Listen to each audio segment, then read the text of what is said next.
একবার মদিনাতে রাত্রিবেলা বিকট একটা আওয়াজ হলো, বিকট বিকট আওয়াজ। এত আওয়াজ, সবাই ঘুম থেকে জেগে গেল। ঘুম থেকে জেগে সবাই হতভম্ব, কিরে এত আওয়াজ তো মদিনাতে কখনো শুনি না। ঘটনা কি?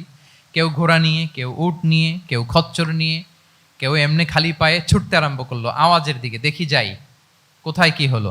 সবাই ছুটতে ছুটতে মাঝপথে যেয়ে দেখে রাসূল সাল্লাল্লাহু আলাইহি ওয়াসাল্লাম আওয়াজ কোথায় হয়েছে, কোত্থেকে হয়েছে দেখে ফিরে আসতেছে আর বলতেছে, লান তুরাউ লান তুরাউ, ডোন্ট ওয়ারি, আরে ভয় নাই ভয় নাই, দেখে আসছি আমি। আল্লাহু আকবার। ভয় নাই, আমি দেখে আসছি, এভরিথিং ইজ ফাইন দেয়ার, সব ঠিক আছে, যাও ফিরো ফিরো মদিনায় ফিরো।